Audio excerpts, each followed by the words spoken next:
परम पूजनीय गुरुजी राष्ट्र की स्थिति से चिंतित नहीं थे, ऐसा नहीं, लेकिन चिंता में से वो एक चिढ़ पैदा करना चाहते थे।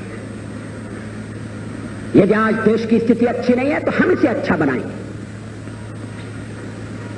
अगर आज हम दुर्बल हैं, अगर आज हम अभाव से ग्रस्त हैं,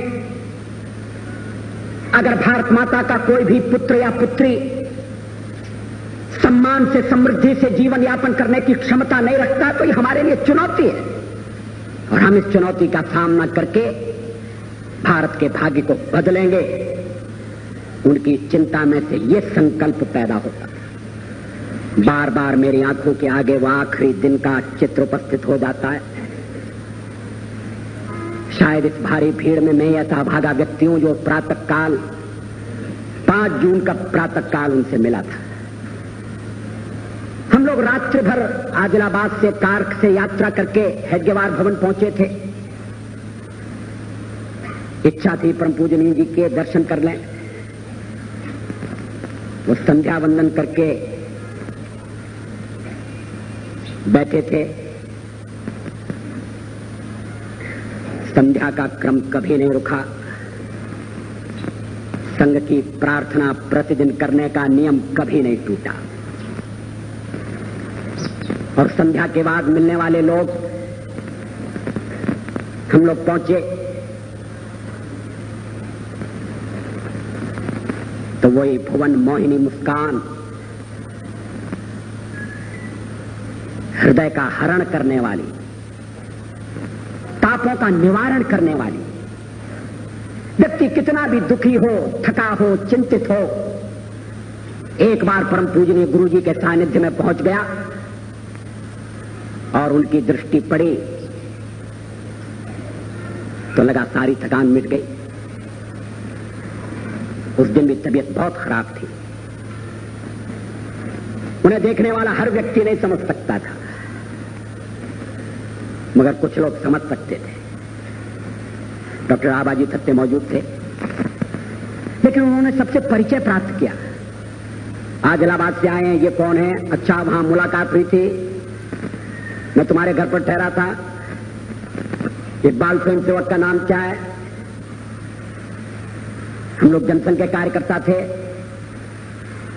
कैसा कार्यक्रम हुआ? फिर जब एक डॉक्टर का परिचय कराया गया तो उन्होंने कहा, आप कौन से डॉक्टर हैं? मैं एक ऐसे डॉक्टर को जानता हूं जो किसी मरीज को देखने के लिए गए और डॉक्टर ने मरीज से पूछा, बताओ तुम्हें क्या तकलीफ है? तो मरीज बिगड़ गया। कहने लगा, अगर तकलीफ आपको ही बताना है और मुझे ही बताना है तो फिर आपकी क्या जरूरत है? आप डॉक्टर हैं, आप बताइए मुझे क्या तकलीफ है। तो डॉक्टर ने कहा, ठहरो, मैं ऐसा डॉक्टर बुलाकर लाता हूं जो बिना तुम्हारे बताए तुम्हारा इलाज करेगा। और वो डॉक्टर बाहर निकलकर एक वेटरनरी सर्जन को बुलाकर ले आए, एक जानवरों के डॉक्टर को बुलाकर ले आए। कहने लगे कि ये तुम्हारा इलाज कर सकते हैं, इनके मरीज को कुछ बताने की जरूरत नहीं पड़ती, ये स्वयं सब कुछ समझ लेते हैं। तो फिर उन्होंने जो हमारे साथ डॉक्टर थे उनसे पूछा, आप कौन से डॉक्टर हैं? ये विनोद था, वो जानते थे वो डॉक्टर कौन है। मगर मृत्यु दरवाजे पर खड़ी थी, शरीर साथ छोड़ रहा था,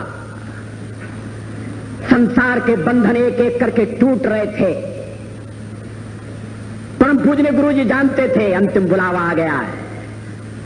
प्रातःकाली उन्होंने कहा था, घंटी बज रही है। For whom the bell toll, ये घंटी किसके लिए बजती है? लेकिन स्वयं सेवक आ गए तो मरण को भी मानो एक तरफ रख दिया, पीड़ा को पी गए, शरीर की व्यथा को भूल गए और स्वयं सेवकों के साथ हंसी, विनोद, परिचय। चाय लाओ। चाय भी उनके लिए एक लोक संग्रह का साधन थी। उन्हें यह भी स्मरण था कौन चाय पीता है, कौन नहीं पीता। मेरे पेट में तकलीफ थी, मैंने चाय पीना बंद कर दिया था। ऑपरेशन के बाद मैं पीने लगा। मगर उन्हें स्मरण था कि ये चाय नहीं पीता है। कहने लगे नहीं अटल चाय नहीं पीता, दूध लाओ। मैंने कहा पीना शुरू कर दिया। तो कहने लगे चलो अच्छा, उतनी तकलीफ कम हो गई। और बाल स्वयंसेवकों से परिचय नाम मुझे एक क्षण के लिए गा, एक क्षण के लिए, कि मानो शूलों की शैया पर भीष्म पितामह विराजमान है। एक क्षण के लिए, क्योंकि दूसरे क्षण विचार आया कि भीष्म पितामह न्याय के पक्ष में थे, मगर ये तेजस्वी, ये तपस्वी व्यक्ति, ये हरदम धर्म के लिए लड़ा, इसने हरदम न्याय के लिए संघर्ष किया, ये कभी कौरवों के पक्ष में नहीं था।